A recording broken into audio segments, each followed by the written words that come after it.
تمام.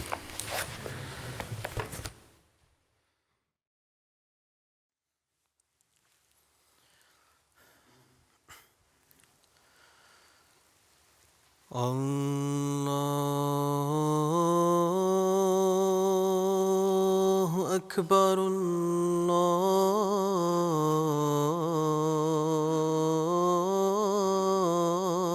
الله أكبر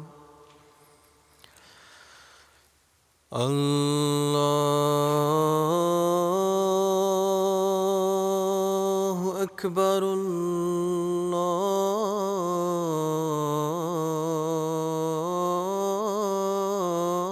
الله أكبر أشهد أن لا إله إلا الله أشهد أن لا إله إلا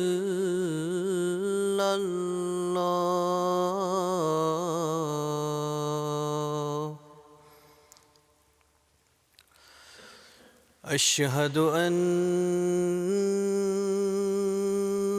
محمدًا رسول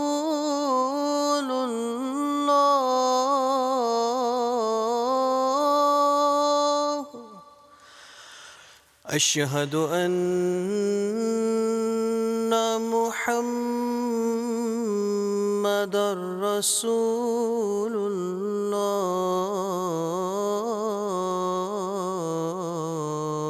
الله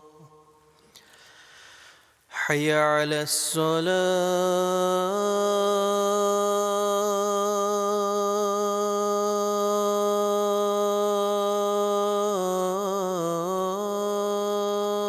الصلاة حي على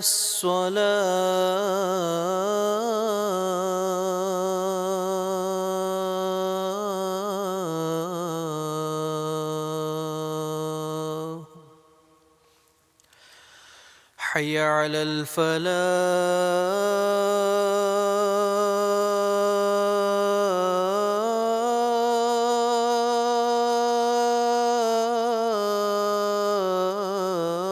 الفلاح حي على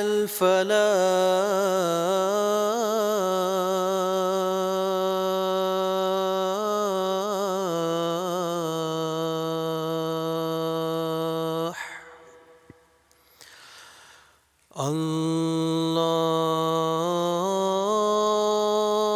الله أكبر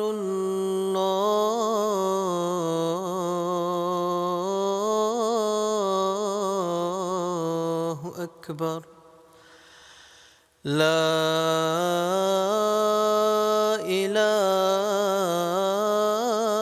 إله إلا الله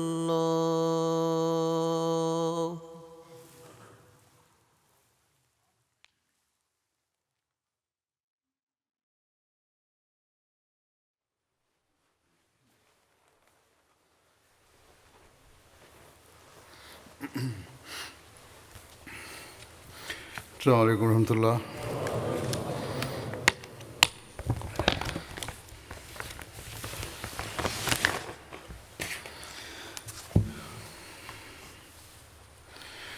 أشهد أن لا إله إلا الله وحده لا شريك له وأشهد أن محمدًا عبده ورسوله أما بعد فأعوذ بالله من الشيطان الرجيم بسم الله الرحمن الرحيم الحمد لله رب العالمين الرحمن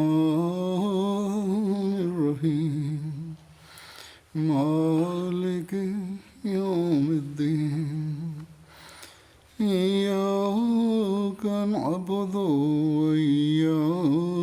المستقيم اهدنا الصراط المستقيم صراط الذين أنعمت عليهم غير المغضوب عليهم After reciting the Tashahhud, Ta'awuz and Surah Al-Fatiha, Hazrat Khalifatul Masih V, Ayyadahullah Ta'ala binasrihil Aziz stated, जैसा कि हर अहमदी जानता है कि 20 फरवरी का दिन that as every Ahmadi is aware, that on the 20th of February the Jamaat commemorates the prophecy of Muslim Maud, i.e. the promised reformer.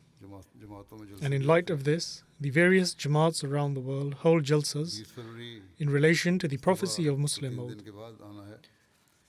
The 20th of February is still 3 days away, but I felt that it was appropriate to speak about this prophecy in today's sermon.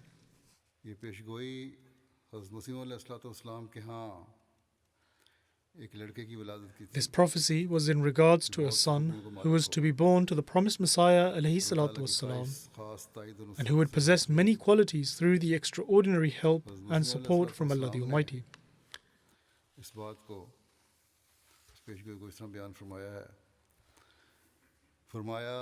The promised Messiah ﷺ has presented this prophecy in the following manner.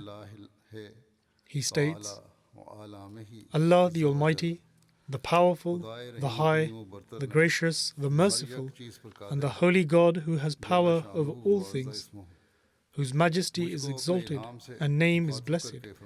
He revealed to me that I confer upon you a sign of my mercy according to your supplications. So I have heard your entreaties and have honored your prayers with my acceptance through my mercy, and made your journey, i.e. the journey to Hoshiarpur and Ludhiana, a source of blessings for you. Therefore a sign of power, mercy, nearness is bestowed on you. A sign of grace and beneficence is awarded to you, and you are granted the key of success and victory. Peace on you, O victorious one. Thus did God speak so that those who desire life may be rescued from the grip of death, and those who are buried in the graves may come out of them, and so that the superiority of Islam and the dignity of God's word may become manifest unto the people, and so that the truth may arrive with all its blessings, and falsehood may flee with all its ills, and so that people may understand that I am the Lord of power.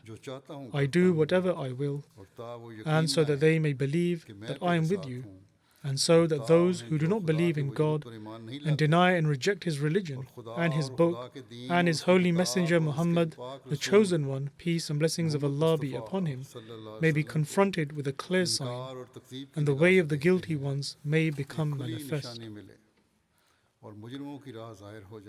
Rejoice, therefore, that a handsome and pure boy will be bestowed on you. You will receive an unblemished youth who will be of your seed and will be of your progeny.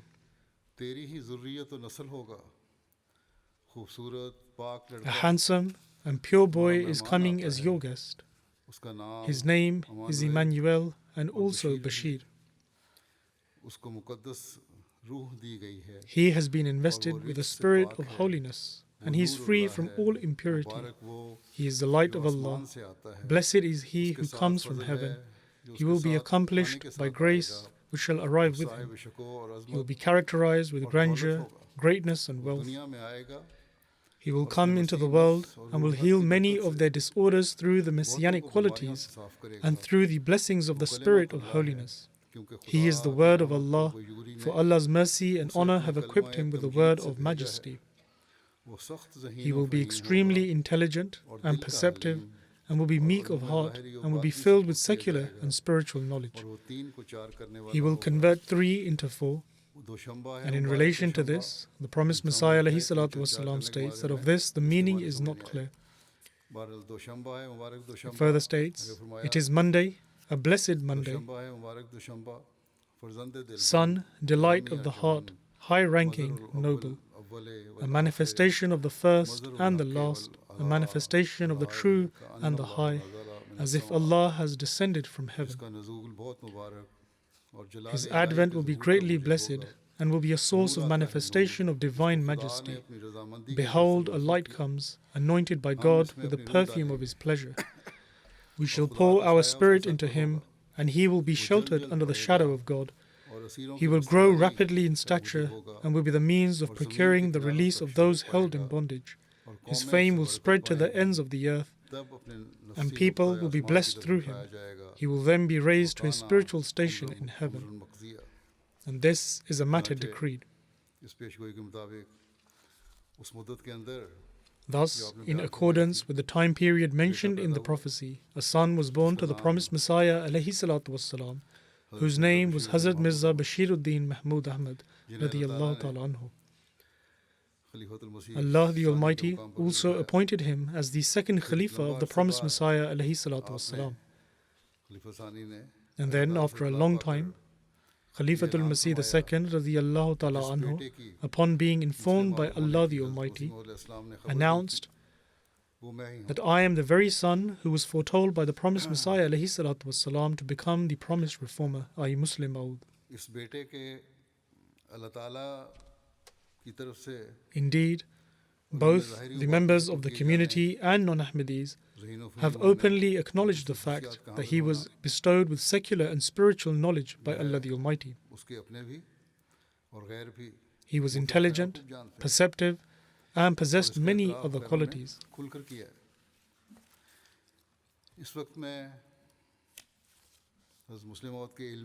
At this moment in time, I will speak about some of the intellectual and various achievements of Hazrat Muslim Maud radiyallahu ta'ala anhu.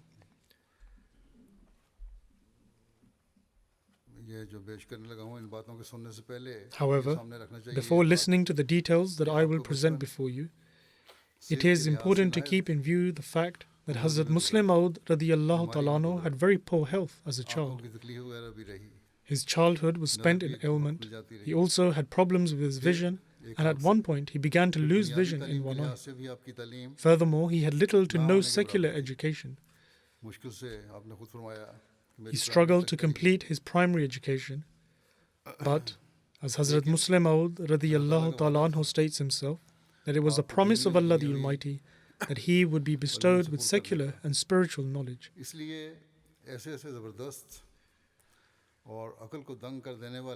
In light of this, Allah the Almighty enabled him to deliver such extraordinary addresses and sermons that left others astounded. And all his various writings are indeed in a class of their own. Even the non-Ahmadis attest to this fact. And today I will present some references in relation to this. However, before presenting these references, I will put before you an overview of the sheer quantity of his literary works, speeches, essays, addresses, question and answer sessions, and so forth. The books, addresses, lectures, essays, letters, and other works of Hazrat Muslim Maud radiyallahu ta'ala anhu, which are complete and published in the form of Anwarul Ulum, and some material which is almost ready to be published and will be included in this collection, will have a total of 38 volumes. And these volumes contain 1,424 literary works, which comprise 20,340 pages, or so it is estimated. Tafsir Kabir and Tafsir Saghir and other exegetical works amount to a total of 28,735 pages. Then there are 1,808 Friday sermons, which amount to 18,705 pages. There are 91 Eid al-Fitr sermons, which amount to 503 pages. There are 42 Eid al-Adha sermons, which amount to 405 pages. There are 115 Nikah sermons, which amount to 684 pages. Then the first and third volume of his Shura sermons have also been published, which are comprised of 2,131 pages. And if all these various literary works and some others are brought together, they amount to a total of approximately 75,000 pages. Furthermore, the research cell have looked through the archives from 1930 to 1970 of Al-Hakam and Al-Fazl and have found some work that has not yet been published in Al-Warul Ulum or in other publications. And according to that report, 55 essays or articles, 27 addresses, 143 question and answer sessions, 222 spoken discourses, and 131 letters have been found. Thus, this is a vast treasure of knowledge.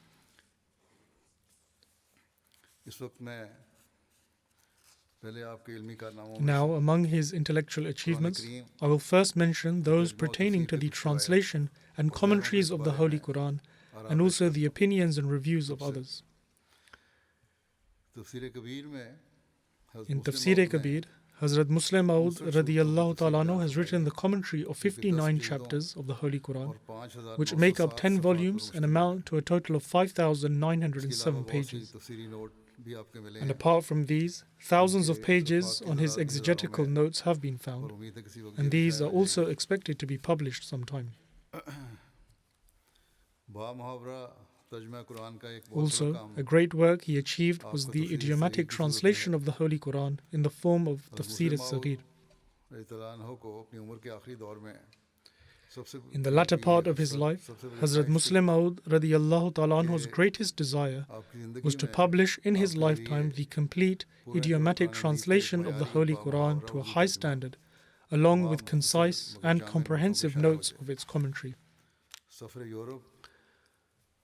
Upon his return from his tour of Europe in 1955, even though often Hazur's health would not be too good, however, Allah the Almighty helped His promised Khalifa with the Holy Spirit in such an extraordinary manner that he travelled to the mountainous area of Mari in June 1956 and began to dictate the translation of the Holy Quran, which by the grace of Allah the Almighty was completed on 25th August 1956 by the Asr prayer.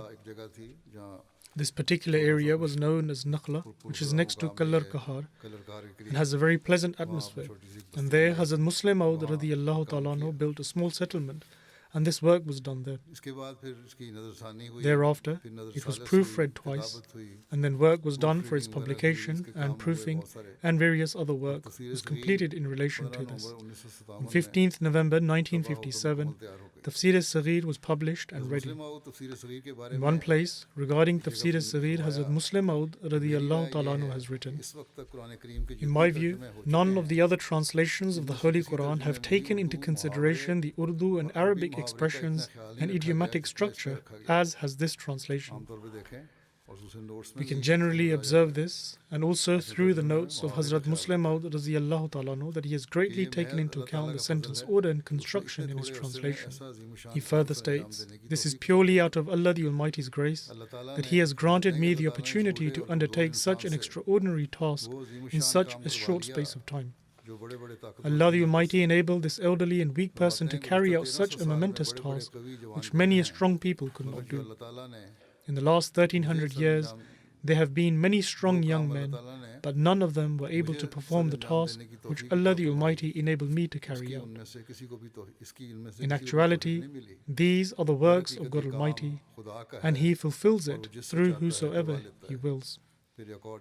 In another place, Hazrat Muslim Maud radiyallahu ta'ala anhu states, "By the grace and mercy of Allah the Almighty, I have completed the translation of the entire Holy Quran.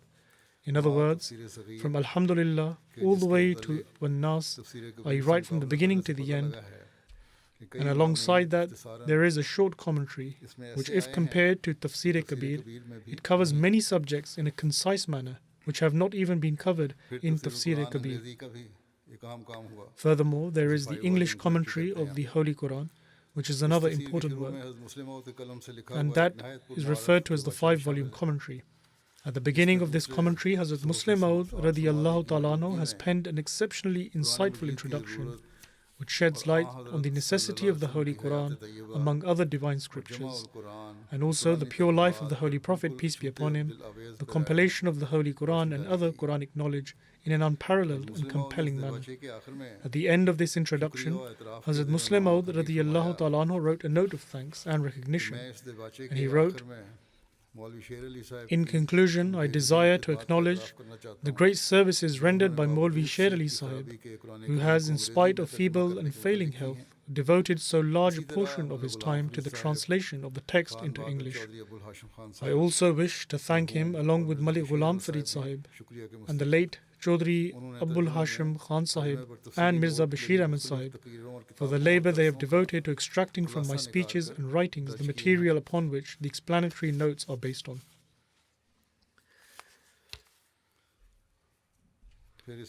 Hazrat Muslim Maud radiyallahu ta'ala anhu further wrote that I also desire to state that since I was a pupil of Hazrat Khalifatul Masih I radiyallahu ta'ala anhu, a good deal of what I acquired from him is reflected in the explanatory notes. Therefore, these notes are in fact based upon the interpretation of the Quran by the promised Messiah alayhi salam, the first Khalifa, and myself.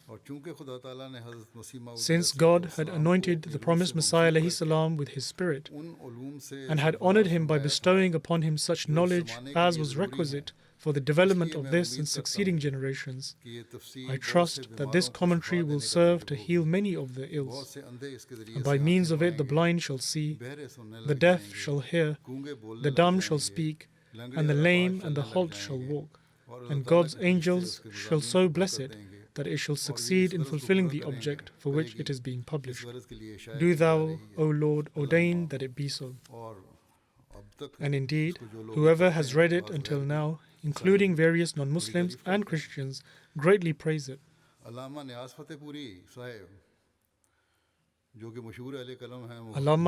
Fatehpuri Sahib is a prominent writer and researcher, and he was the editor of the monthly journal Nigar.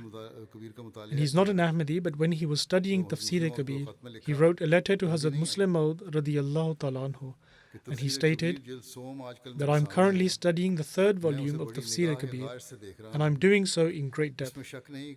There is no doubt that you have established a completely new perspective of studying the Holy Quran, and this commentary is the first of its kind, in which reason and evidence have been combined in a most excellent manner. He further wrote that the depth of your knowledge, your far-sightedness, and your extraordinary analysis and insight, and your excellent manner of reasoning are evident in each and every word of it, and I regret that I remained unaware of it until now. This is a prominent and scholarly individual who is mentioning all of this. He further stated, yesterday, upon reading the commentary of Surah Hud, I became extremely pleased after finding out your views on Hazrat Lut alayhi salam, and I was compelled to write this letter. Commenting on Haulai Banati, that these are my daughters, you have discussed this in a completely unique manner from all other commentators, and it is impossible for me to praise it enough. In another letter, he writes, at night I make it an obligation to read it, and according to me, this is the first commentary in Urdu which is able to satisfy the human mind to a great extent. He then further writes, the service this commentary has rendered towards Islam is so magnificent that even your adversaries cannot deny it. Zalika fadlullahi yu'tihi man yasha. That is Allah's grace, and He bestows it upon whomsoever He pleases. Then Sayyid Muhammad Azam Sahib of Hyderabad was an Ahmadi, and he says, a well-known individual from the subcontinent, Nawab Bahadur Yar Jang Sahib, who was not an Ahmadi, but was a good friend of Sayyid Sahib. In relation to him, he states that he would frequently mention Tafsir-e-Saghir in his gatherings. And he would always attest to its magnificence and say that he benefited greatly from its insights.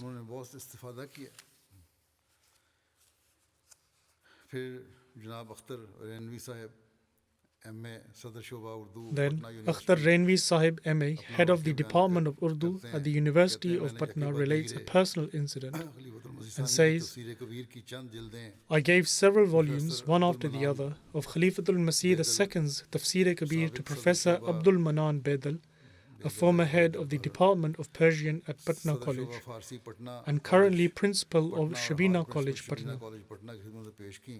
He says that he was so impressed after reading the commentary that he gave the professors of the Arabic college, Shamsul Huda in Patna, several volumes of the commentary to read. And he invited some of the professors one day and inquired of them their views. One of the professors said that such commentary did not exist among the Persian commentaries. Professor Abdul Manan Sahib asked about their opinion with regards to the Arabic commentaries, and the professors remained silent. After a short while, one of them said that all Arabic commentaries cannot be obtained in Patna, and we can only establish a correct opinion after having studied all the commentaries available in Egypt and Syria. The professor started mentioning older Arabic commentaries and stated that not a single commentary of the same standard as the commentary of Mirza Mahmud can be found in any other language. You may also order the new commentaries from Egypt and Syria and speak to me after a few months. The scholars of Arabic and Persian that were sitting there were left dumbfounded. Then Maulana Abdul Majid Daryabadi, the author of many books and editor of Sadiq-e-Jadid Lucknow newspaper, wrote upon the demise of Hazrat Muslim Maud radiyallahu ta'ala anhu. The news has been published in Karachi that the Imam of the Ahmadiyya Qadiani Jamaat, Mirza Bashiruddin Mahmud, passed away on the 8th of November in Rabwa. He says, however different his other beliefs may be, may Allah reward him for the zeal and determination with which he continued to strive for the global publication of the Quran and the Quranic knowledge and worldwide preaching efforts for Islam. And he continued to do this right till the very end of his life. Thus, in light of this, may he overlook all other matters. In terms of knowledge, the explanation, elucidation and translation of the Quranic truths and sciences that he has left behind has a very high and exalted status. Then there was a famous Ahrari leader, Maulvi Mazhar Ali Sahib Azhar, and he writes in his book, A Terrifying Conspiracy, that Maulvi Zafar Ali Khan has said that the Ahrar had a big hand in instigating opposition against Ahmadis. And in order to acquire wealth, the Ahraris have put on a false show. He then further says that they are devouring the hard-earned income of poor Muslims by scapegoating Qadianis. Someone should ask these Ahraris that what have you made better for the Muslims? What service to Islam have you carried out? And have you ever preached Islam? He himself is an Ahrari, and he says that, O Ahraris, listen well. You and your followers cannot compete with Mirza Mahmud even until the Day of Judgment. Because Mirza Mahmud has knowledge of the Quran, and what have you got? Is there anyone among you who can understand even the simple text of the Quran? You have not even read the Quran in your dreams. You do not know anything yourself. What will you teach others?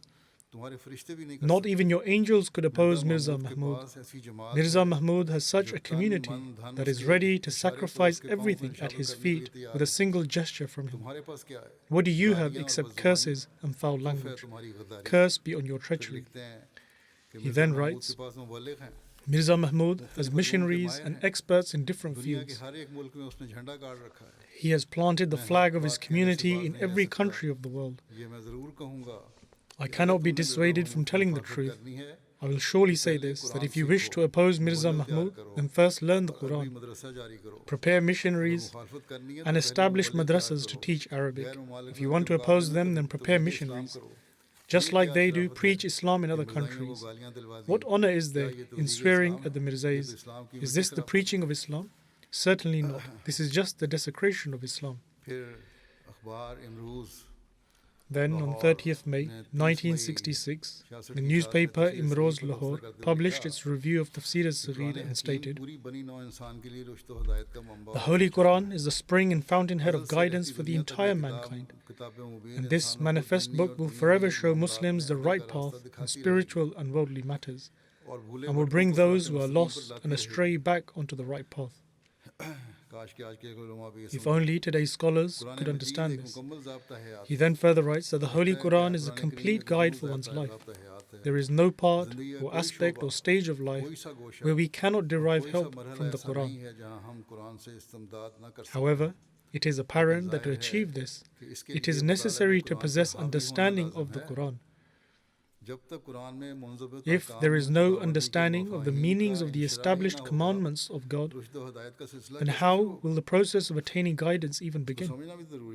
In other words, it is important to understand the Quran. Then we will understand what is written in it. Considering this necessity, he writes, considering this necessity, the process of commentary of the Quranic discourse began. And from the revelation of the Quran until now and onwards into the future, this process will continue. Whoever has taken any part in this journey to help understand the Quran is deserving of our gratitude, meaning that we should be thankful to them. He then writes that commentators who have strived to spread Quranic knowledge in their own times must also be deemed worthy of praise, because in this manner commentary of the Quran took on the form of a systematic endeavor, and a proper process was established for the effective conveyance of the meanings and purports of the Quran. And Alhamdulillah, all praise belongs to Allah. This process has and will continue. He further states regarding Tafsir al-Saghir that at this time Tafsir al-Saghir is in front of us. And this commentary is the result of the intellectual effort of the leader of the Ahmadiyya community, the late Al-Hajj Mirza Bashiruddin Mahmud Ahmad. Alongside the Urdu translation of the Arabic text of the Quran, many footnotes and detailed notes have been given at different places for explanation. And the language of the translation and explanatory notes is very simple and easy to understand. Then there was a weekly publication named Qandil, and it writes on 19th June 1966 that the passion evident in the publication of the Holy Quran from the Anjuman Himayat-e-Islam Lahore and the Taj Company Limited is praiseworthy. He then writes in relation to Tafsir al-Saghir, as a result of the publication of Tafsir al-Saghir, this enlightening project has further progressed. The translation and commentary in Tafsir al-Saghir are a result of the hard work of the Imam of the Ahmadiyya community, Mirza Bashiruddin Mahmud Ahmad. The language of the translation and notes is easy to understand, enabling people of all intellectual capabilities to benefit from it. Furthermore, the translation and commentary has been presented whilst bearing in mind all the commentaries of those from the past till the present. It then states that to publish and print the Holy Quran in such a beautiful manner is indeed a great service to Islam. Nowadays, the clerics of Pakistan claim that changes have been made to the Quran in Tafsir al-Saghir and should therefore be banned. And Tafsir al-Saghir has been banned in Pakistan, and no one is even allowed to have it in their homes. Whereas, the fair-minded people of the past say that there is nothing like it, and that it is praiseworthy, and that one can learn so much from it. Thus, may Allah the Almighty enable the clerics of today to also see with justice. Then the theological and literary excellences of the English commentary of the Quran also greatly impressed the scholars of the highest levels in Europe and America, and they gave it excellent reviews. For example, the renowned scholar A.J. Arbery states that this new translation and commentary of the Holy Quran is a wonderful achievement. He further writes that the current volume of this accomplishment seems to be the first step, in other words, the volume which he received. He says 15 years have passed since the scholars and researchers of the Ahmadiyya Muslim community in Qadian began this incredible work, and this has been happening under the encouraging leadership of Hazrat Mirza Bashiruddin Mahmud Ahmad. This was a very significant task, that is to say, to publish the text of the Holy Quran along with an extremely accurate English translation, and not just that, but also the commentary of individual verses along with the translation.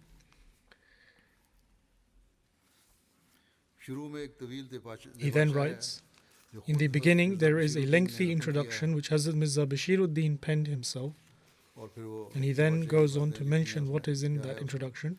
And then he further writes that if one were to say that this work is a remarkable tribute of research and acquisition of knowledge in Islam, then it would be no exaggeration.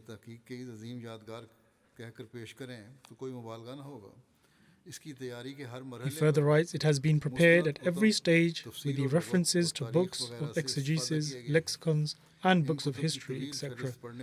The reader is left astonished by the long list of these books. It is evident from this that those who prepared this not only studied the well-known Arabic exegesis, but they also bore in mind whatever was written in a critical tone by the Europeans and Orientalists. If one were to look at only the translation, they would have no choice but to say that the English translation is free from errors and that it is very sophisticated. He continues, allegations of the non-Muslim critics has been refuted in this, and there is also an appropriate critical analysis of other faiths. For non-Muslim readers, it may seem that in several parts there will be one-sided information in a critical tone, but they should bear in mind these portions have also been written with pure intentions, so it behoves that they be read with utmost attention.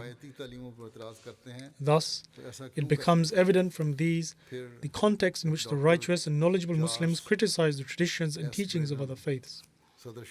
Then Dr. Charles S. Braden, who was the chair of the Department of History and Literature of Religions at Northwestern University, writes, "The publication of this book is extremely good. Its type is of high quality and it is easy to read. In terms of all the English publications on Islamic literature, this is a very valuable addition, for which the world is tremendously grateful to the Ahmadiyya community." Then a famous Christian newspaper, An-Nasr, wrote that the Ahmadiyya community has done outstanding work in spreading Islamic beliefs to America and Europe. And this work is continuously being done with the constant flow of missionaries, along with the publication of various books and leaflets, which illustrate the excellences of Islam and the truthfulness of the Holy Prophet, peace be upon him. We were greatly pleased to see the English translation of the Holy Quran. This translation has been done under the leadership of Hazrat Mirza Bashiruddin Mahmud Ahmad, the Imam of the Ahmadiyya community. And this translation of the Holy Quran is captivating and grants comfort to the eyes of those who read it. This translation consists of a high standard of thought. The Quranic verses are in one column and the translation provided in the column beside it, and then a detailed commentary is presented. One who studies this commentary finds in it detailed responses to the allegations leveled by Orientalists and European opponents. It is also worthy of mentioning that along with this translation, the Imam of the Ahmadiyya community, Hazrat Mirza Bashiruddin Mahmud Ahmad Sahib, has also penned the biography of the Holy Prophet, peace be upon him, and this biography and translation are unmatched.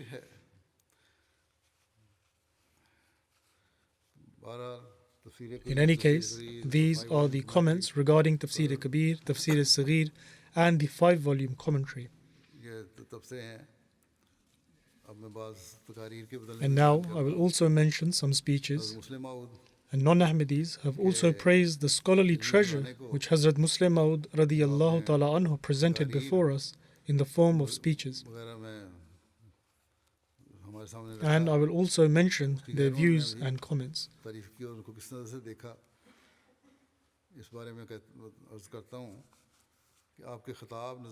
One of his speeches was a New World Order, which Hazrat Muslim Maud radiyallahu ta'ala anhu delivered before an external, i.e. non-Ahmadi audience.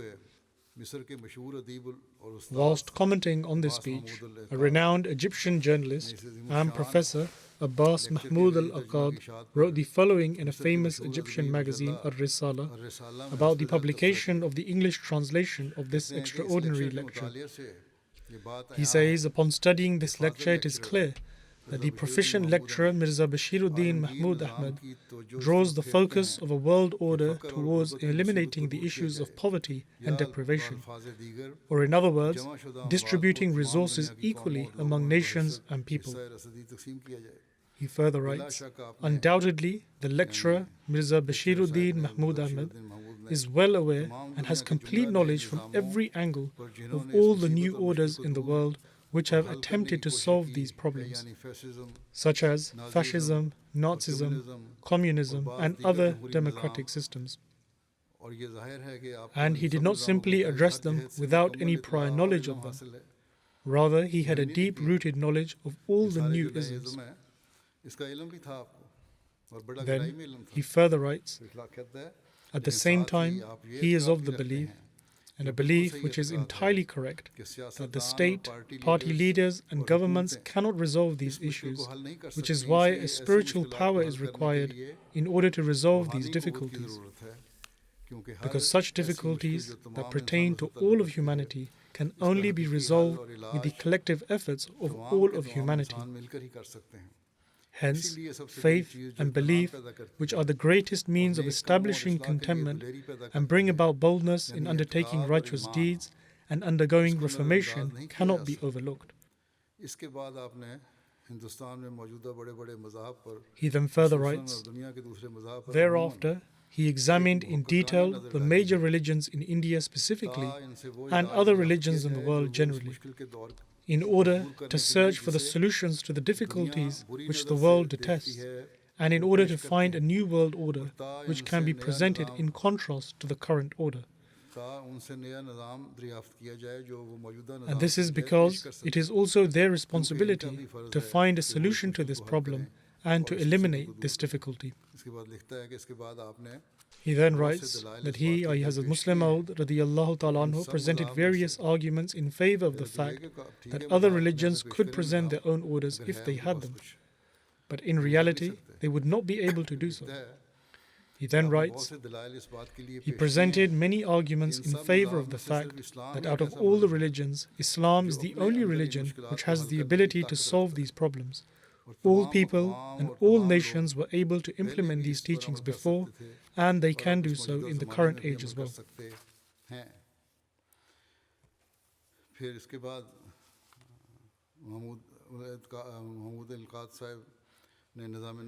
Then Mahmud al-Aqad summarized a part of a new world order in his own words, and then stated, in other words, not only did the prolific lecturer leave no stone unturned in challenging and comparing the religious concepts which have only briefly been indicated above.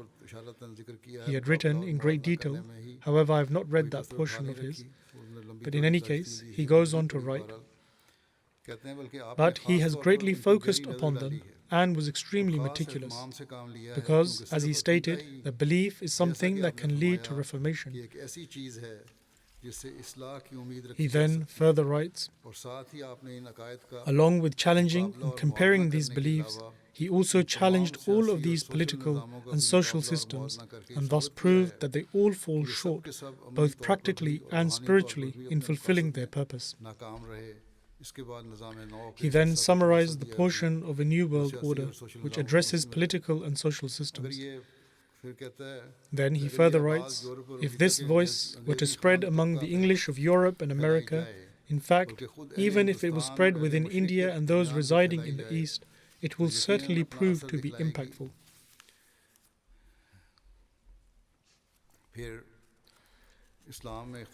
Then another lecture which Hazrat Muslim Maud radiyallahu ta'ala anhu delivered was the outset of dissension in Islam, which was delivered at the gathering of the Martin Historical Society at the Islamabad College in Lahore.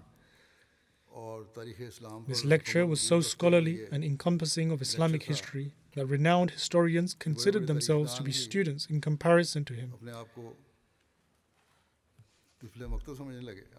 And a summary of Hazrat Muslim Maud radiyallahu ta'ala anhu's research is, I will present a summary, that it is proven that Hazrat Usman radiyallahu ta'ala anhu and other companions had no part in any disorder and were free from fault.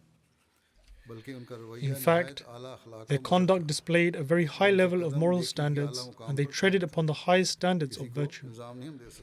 We cannot blame any of them, whether Hazrat Usman radiyallahu ta'ala or the companions.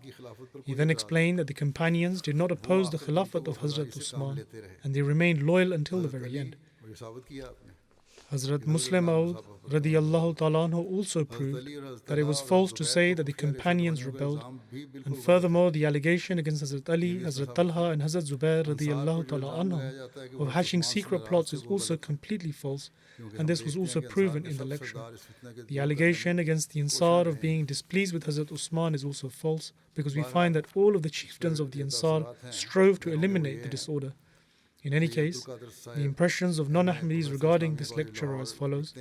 Sayyid Abdul Qadir Sahib Emri, professor at the Islamia College Lahore, writes, a prolific father's prolific son, Mirza Bashiruddin Mahmud Ahmad's prestigious name is enough to know for certain that this speech is extremely scholarly.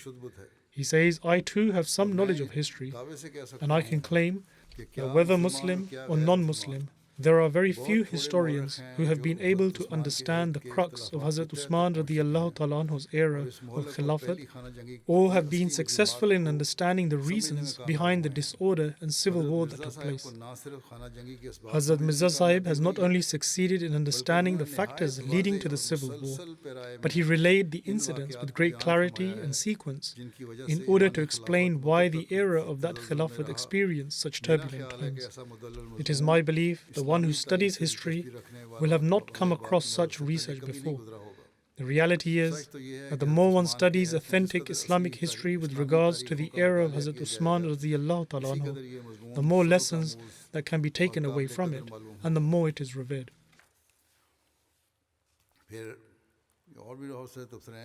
There are many more comments, however time does not permit to mention all of them. Then there was a lecture by Hazrat Muslim Maud radiyallahu ta'ala anhu about the economic system in Islam, which took place in the Ahmadiyya hostel, Lahore. The speech lasted approximately 2.5 hours. And aside from Ahmadi Muslims, there were hundreds of Muslims and non-Muslims in attendance, and in some sources this number was recorded as thousands. The majority of the audience members comprised of highly educated individuals, including non-Ahmadi Muslims and other non-Muslims, as well as professors and students of Punjab University. And during the speech, professors, lawyers and other intellectuals were continuously taking notes. Giving a summary of the economic system in Islam, Hazrat Muslim Maud radiyallahu ta'ala anhu says, the essence of the economic system of Islam lies in an appropriate combination of individual freedom with state intervention. An individual should have freedom to a degree, but the state should also have some intervention, but they ought to be aligned appropriately and coordinated. He further states, the economic system put forth by Islam allows state intervention to a certain extent, but it also provides for individual freedom. A proper balance between these two defines the Islamic economic system. Individual freedom is granted to enable persons to build up assets and spend them voluntarily in order to gain the spiritual benefits in the life to come. It should not only be limited to worldly competition alone, but also that one can compete in doing good deeds for the hereafter. Hazur then says, state intervention, on the other hand, is provided in order to protect the poor from economic exploitation by the wealthy. The state intervention is deemed essential for putting in place certain safeguards against harming the weaker sections of society, while individual freedom is deemed essential for a healthy competition among individuals and for enabling them to make provisions for the life hereafter. Thus, in the Islamic economic system, individuals are given full opportunity to voluntarily serve humanity and earn merit in the life hereafter by upholding the right for individual freedom. Individual freedom thus opens up endless possibilities of progress through the force of healthy competition, and at the same time, judicious state intervention is provided so that the economic system is not based on brutality and injustice, and hindrances to economic progress of any section of society are avoided. Then in the second half of his speech, Hazrat Muslim Maud radiyallahu ta'ala anhu presented an in-depth analysis of the communist ideology from a religious, economic, political and a practical perspective. Towards the end, he read the passage of the Bible in Urdu, which contained an extraordinary prophecy of the Bible regarding it. In addition to this, he also mentioned the prophecies of the promised Messiah alayhi salam, and also his own prophecies as well. Hazrat Muslim Maud's lecture sent shockwaves throughout the leading academics, and by the grace of Allah, it received tremendous success at every level. The audience members listened to the speech so intently, it was as if birds were perched on top of their heads, and the speech lasted a continuous 2.5 hours. Upon hearing the speech, one professor began to cry, and some students who were inclined towards communism said that they are now inclined towards Islamic socialism and deem it to be correct. After listening to his speech, some MA students of the economic department expressed their wish for the English translation of the speech to be published and given to the professors in the department. In those days, since the subcontinent was still under the British rule, most of the professors were English. And they also said that many people were putting forth various schemes for the progress and development in India, and the Islamic system that has been proposed by His Holiness would represent the opinion of the Muslims. इस तकरीर की सदारत mister Ramchand Machanda साहिब advocate The chair at the time of this speech was Mr. Ramchandar Machanda Sahib, who was an advocate of the High Court Lahore. And a person who wrote about the speech said that after this outstanding speech concluded, the chair of the event, respected Lala Ramchand Sahib, delivered a brief address and stated, "I consider myself very fortunate that I was able to listen to this invaluable address." He further stated that I am pleased to see that the Ahmadiyya movement is progressing and making a remarkable progress. The speech that you have all just heard contains new and invaluable points delivered by His Holiness, the Imam of the Ahmadiyya community. I have benefited greatly from this speech, and I am sure that you also benefited from these unique points. It pleases me to see that not only Muslims but also non-Muslims are also present in this gathering. He then further stated, "Initially I thought, and this is an error on my part, that Islam only looks out for Muslims in its teachings and does not care much for non-Muslims. However, today, after listening to the speech of the Imam of the Ahmadiyya community, I have come to learn that Islam teaches equality for all of mankind, and this has pleased me greatly. I would urge my non-Muslim friends, would they have any hesitation in respecting and honoring this interpretation of Islam? The earnest manner in which you have listened to this 2.5-hour speech delivered by the Imam of the Ahmadiyya community, if a European person were to witness this spectacle, they would be astonished as to how much India has progressed."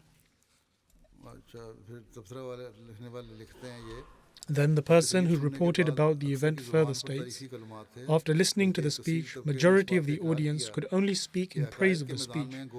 Most of the people admitted that although we differ in our beliefs to the beliefs of Hazrat Mirza Bashiruddin Mahmud Ahmad, in other words, they did not believe what he believed in, however, they cannot reject the truth.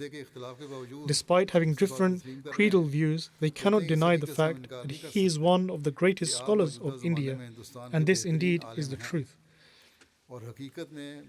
Indeed, this is absolutely correct.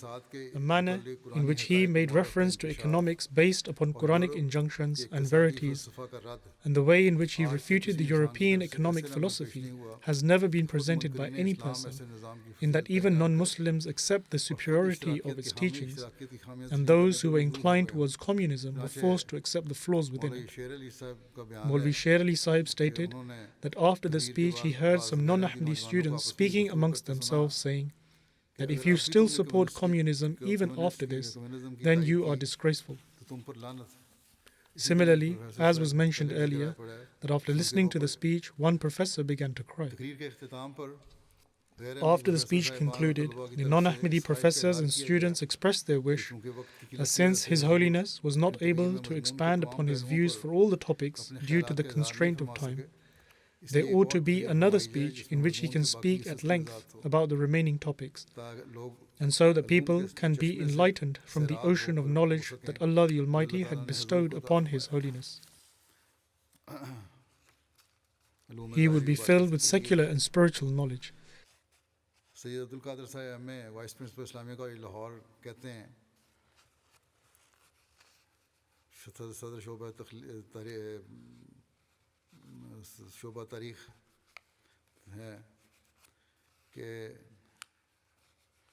कहते हैं कि Islamia college Then Sayyid Abdul Qadir, the vice principal of Islamia College Lahore and head of the history department, wrote a column in the newspaper Sunrise Lahore on the topic of Islam and communism. कि उन्वान पर अखबार sunrise Lahore में इन्होंने एक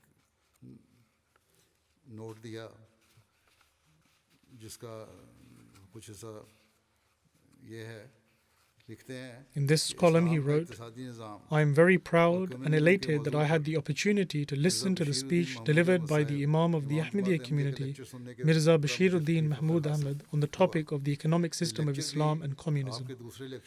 Among his various other lectures, I also had the opportunity to listen to this lecture of his as well, and it was a very enlightening and informative lecture. Mirza Sahib possesses God-given capabilities, and he had great command on every aspect of this subject. He then further writes, he had no degree in this, nor done any research into it. Rather, he has been taught by Allah the Almighty. Therefore, it is imperative that we value them and pay attention to them.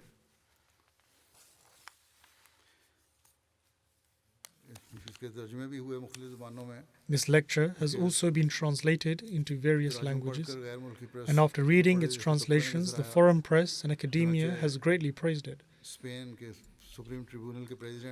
After reading this book, the President of the Supreme Tribunal, S.Y. D. Jos, cast and wrote to Maulvi Karam Ilahi Zafar Sahib and stated that I am very grateful for your letter, which also contained an excellent book. Upon reading it, it has had a deeply profound impact upon me, and I can assure you that Allah the Almighty shall grant you tremendous success in Spain and also in other countries. This book is extremely interesting in relation to the current circumstances. Then, upon the demise of Hazrat Muslim Maud Raziyallahu Ta'ala anhu, the newspaper Roshni Srinagar wrote on 11th November 1965 that the first president of the All India Kashmir Committee, respected Mirza Bashiruddin Mahmud Ahmad Sahib, passes away. It then further states, he was a brilliant scholar and thinker. There is hardly anyone who could match him in his speeches. The speeches delivered on the intricate subject of the economic system of Islam and the new world order of Islam, each one delivered in a single sitting, have been published in book form and have become widely accepted. International Court of Justice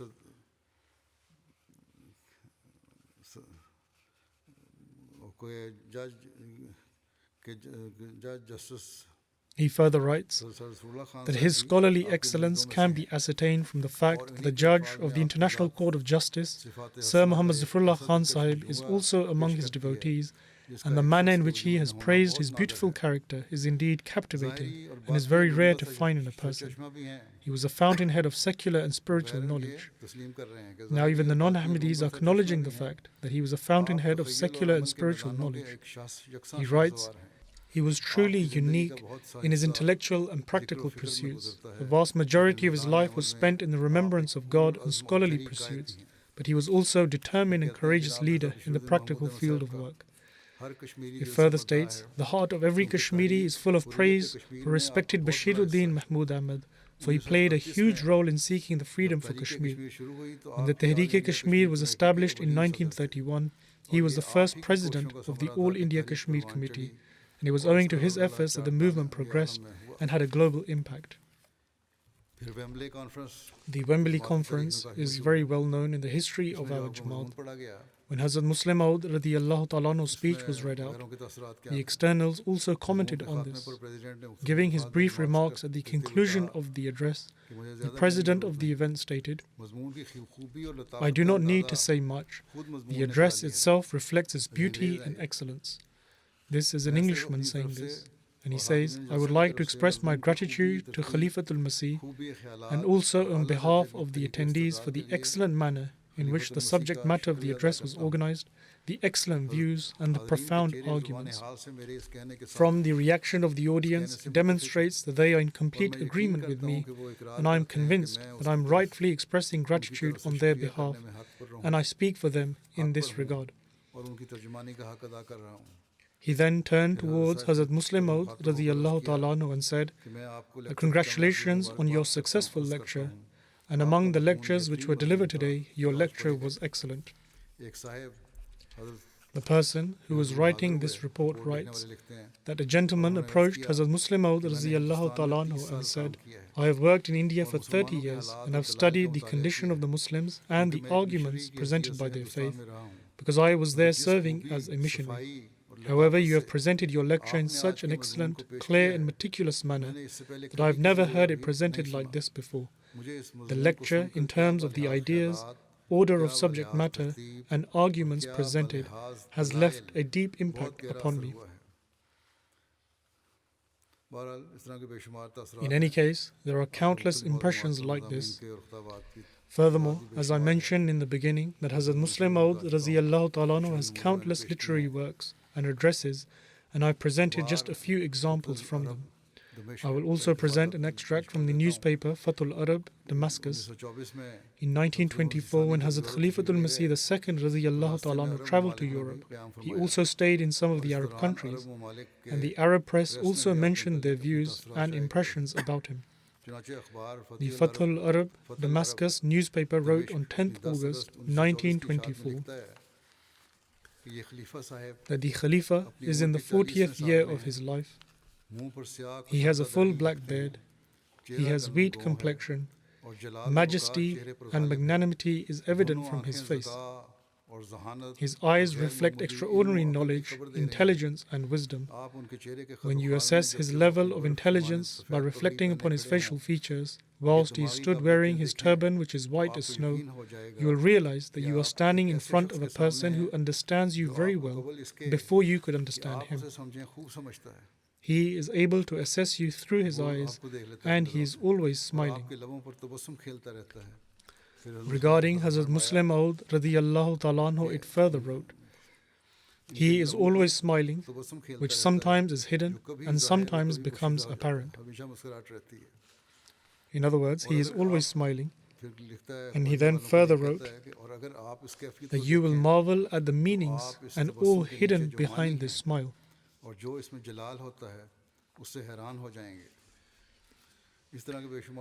There are countless impressions like this of non-Ahmadis and externals who had the opportunity of spending a short moment or a long time in Hazrat Muslim Maud Raziyallahu Ta'ala Anhu's company. And as I mentioned earlier, that I had collected a lot of material, but due to time I have only presented some of it, and even that was only a summary of it and not the full details.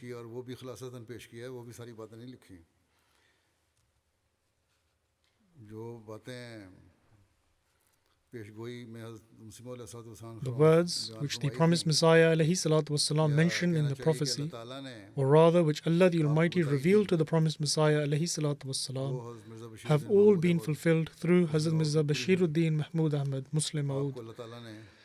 No scholar, no matter how great they were, could challenge Hazrat Muslim Maud Raziyallahu Ta'ala Anhu in the knowledge and wisdom which Allah the Almighty granted to him. The literature given to us by Hazrat Muslim Maud Raziyallahu Ta'ala Anhu is a precious treasure of the Jamaat. Many of his sermons, addresses, lectures have been published, and some are currently in the process of being published.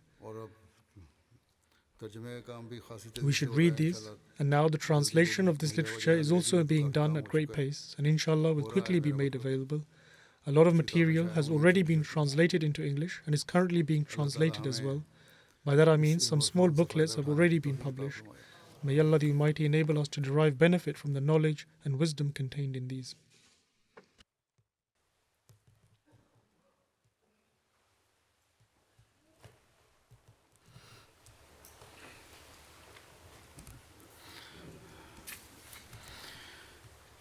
Alhamdulillah, alhamdulillah, nahmaduhu wa nasta'inuhu wa nastaghfiruhu wa nu'minu bihi wa natawakkalu alayhi wa na'udhu billahi min shururi anfusina wa min sayyiati a'malina.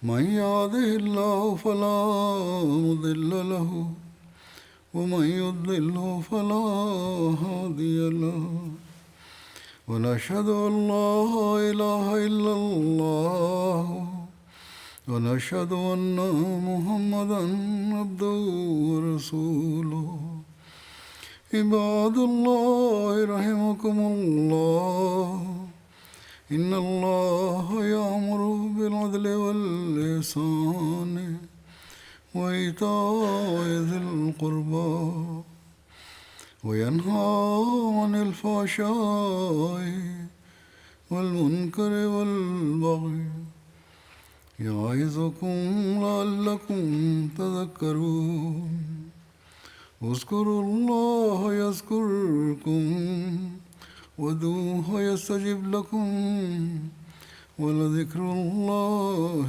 أكبر